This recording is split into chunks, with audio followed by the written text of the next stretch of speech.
नमस्कार दोस्तों, स्वागत है आपका अपने YouTube चैनल पारुल त्यागी पर। तो दोस्तों, आप सभी को नवरात्रि की हार्दिक शुभकामनाएं। आज हम सुनेंगे महिषासुर कौन था और महिषासुर की उत्पत्ति कैसे हुई और महिषासुर का वध किसने और कैसे किया। नवरात्रियों में इस कथा को सुनने से पुण्य फल की प्राप्ति होती है। तो आइए शुरू करते हैं। महिषासुर ब्रह्म ऋषि कश्यप और दनु का पौत्र अर्थात पोता था और असुरों के राजा रंभ का पुत्र था।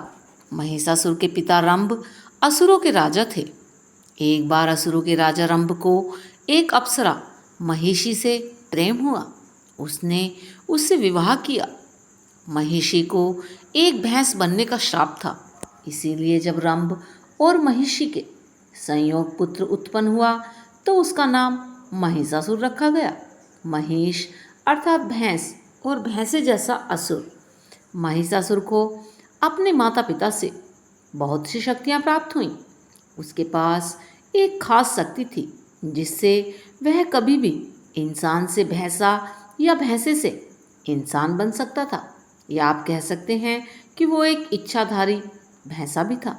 महिषासुर बड़ा होकर अत्यंत शक्तिशाली असुर बना और असुरों का राजा भी बन गया। अब वह न केवल पाताल लोक में अपितु स्वर्ग लोक सहित तीनों लोकों का राजा बनना चाहता था। लेकिन इंद्रदेव का सामना करना उसके लिए उतना भी सरल नहीं था। देवता अत्यंत शक्तिशाली हैं।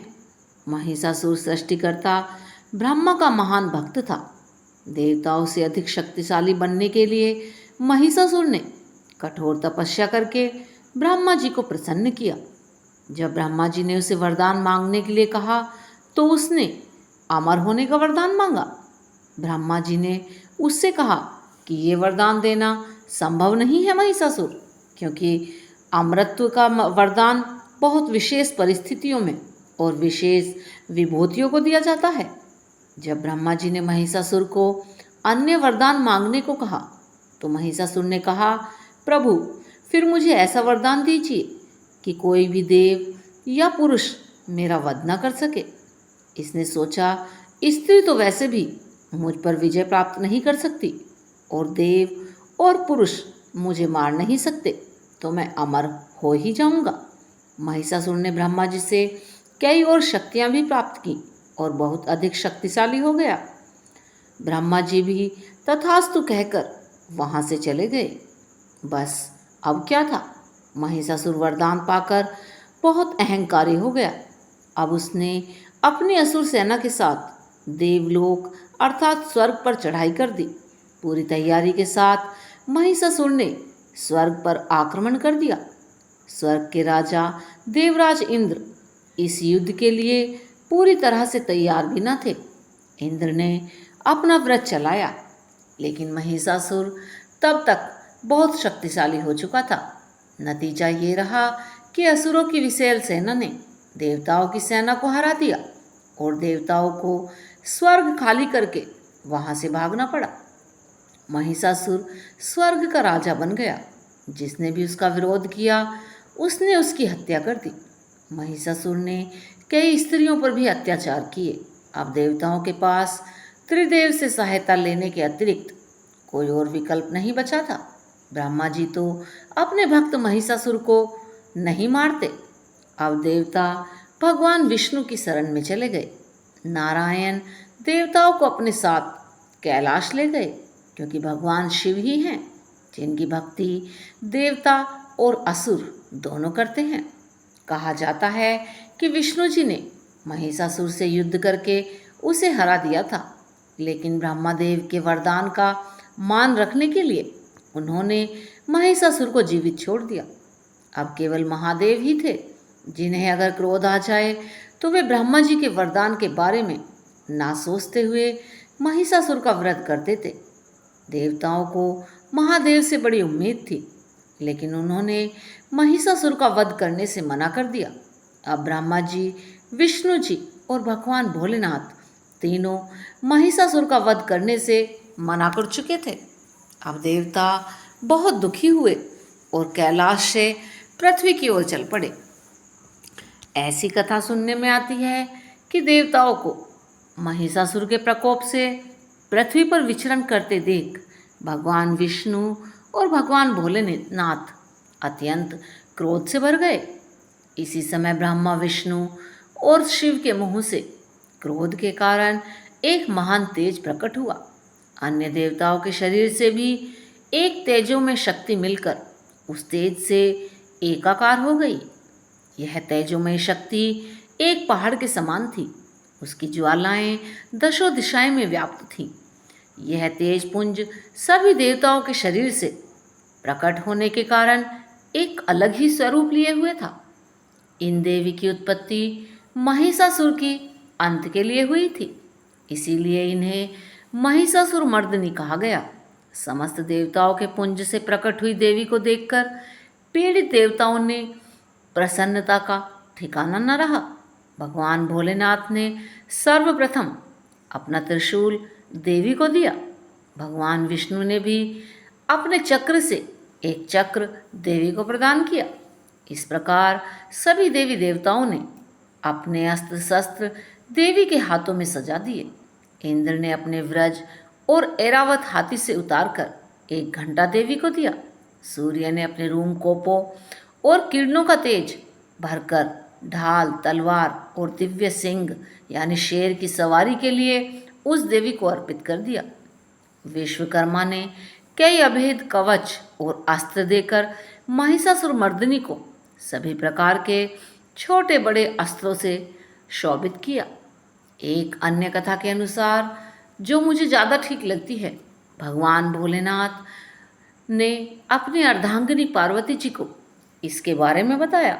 महादेव के हाथों महिषासुर का वध ब्रह्मा जी के वरदान के विरुद्ध होता, ब्रह्मा जी का अपमान होता, लेकिन महादेवी पार्वती जी के हाथों महिषासुर का वध तो वरदान का अपमान भी नहीं था, वह तो स्त्री रूप हैं। अब माता इस संकट का समाधान निकाल सकती थी।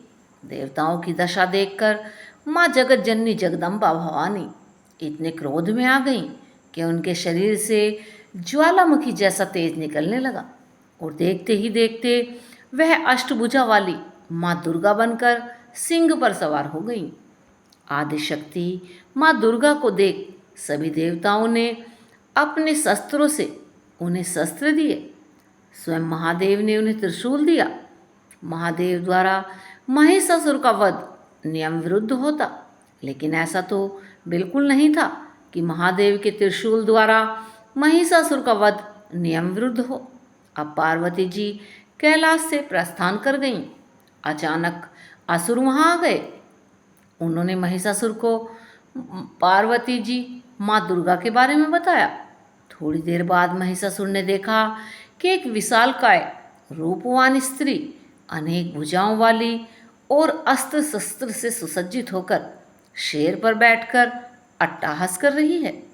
महिषासुर वहाँ आया और जैसे ही उसने माता पार्वती को निकट से देखा तो उनकी सुंदरता को देखकर उसका मन भर गया। उसने पार्वती जी माँ दुर्गा से कहा कि हे सुंदर स्त्री, तुम्हें देखने के पश्चात मैंने तुमसे विवाह करने का मन बना लिया है। मैं असुरों का राजा महिषासुर तुम्हें अपने साथ ले जाऊंगा और तुम असुरों की रानी बनकर मेरे महल में राज करोगी। तुम्हारी जितनी सुंदर स्त्री मैंने आज से पहले कभी नहीं देखी। महादेव को छोड़कर तुम मेरी पत्नी क्यों नहीं बन जाती? इस असभ्य असुर की बात सुनकर माता पार्वती अर्थात माँ दुर्गा अत्यंत क्रोधित हो गईं। माता रानी ने कहा कि अहंकारी पुरुष, काम वासना में तेरी मति मर गई है। तूने स्त्रियों पर भी अत्याचार किया, देवताओं से स्वर्गलोक छीन लिया और तुम्हारे अहंकार अब बढ़ता ही जा रहा है। अब तुम्हारा अंत निकट है। माता की बात सुनकर महिषासुर हंसा और बोला कि मुझे वरदान प्राप्त है, कोई पुरुष मेरा वध नहीं कर सकता और एक स्त्री में इतना बल नहीं कि मेरा वध कर सके। मैं अमर हूँ। ये कहकर महिषासुर माता रूपी माँ दुर्गा के पास आ गया। माता रानी ने प्रचंड दुर्गा रूप धारण कर लिया और महिषासुर की सेना पर आक्रमण कर दिया। महिषासुर की सेना का सेनापति आगे बढ़कर देवी के साथ युद्ध करने लगा। उद्रक नामक महादैत्य भी 60,000 राक्षसों को लेकर इस युद्ध में कूद पड़ा। महानु नामक दैत्य 1 करोड़ सैनिकों के साथ, असिलोमा दैत्य 5 करोड़ और वाशकल नामक राक्षस 60 लाख सैनिकों के साथ युद्ध में कूद पड़ा। सारे देवता इस महायुद्ध को बड़े कौतूहल से देख रहे थे। दानवों के सभी अचूक अस्त्र शस्त्र देवी के सामने बौने साबित हो रहे थे, लेकिन देवी भगवती अपने शस्त्रों से राक्षसों की सेना को बींधने लगी थी। 9 दिनों तक माता पार्वती, जो दुर्गा बन चुकी थी, उन्होंने असुर सेना का विनाश किया और 10वें दिन महिषासुर से युद्ध किया। जब महिषासुर हार के डर से भैंसा बनकर माता को छलने की कोशिश करने लगा, तो माता रानी के शेर ने उस पर प्रहार किया। आखिरकार माता दुर्गा ने अपने त्रिशूल से महिषासुर का वध कर दिया। इस युद्ध में महिषासुर का वध तो हो ही गया, साथ में अनेक अन्य दैत्य भी मारे गए। इन सभी ने तीनों लोकों में आतंक फैला रखा था। सभी देवी देवताओं ने प्रसन्न होकर आकाश से फूलों की वर्षा की। इस दिन को हम विजयदशमी अर्थात दशहरे के रूप में मनाते हैं। यह बुराई पर अच्छाई की जीत है। इसी दिन भगवान श्री राम ने रावण का भी वध किया था। इसी उपलक्ष्य में दशहरा मनाया जाता है। तो दोस्तों, इस कथा को आप हमेशा सुनिए, आपकी विजय निश्चित होगी। बोलिए माता रानी की जय हो। और दोस्तों, ऐसी ही कथाएं सुनने के लिए हमारे चैनल पर बने रहें। धन्यवाद दोस्तों।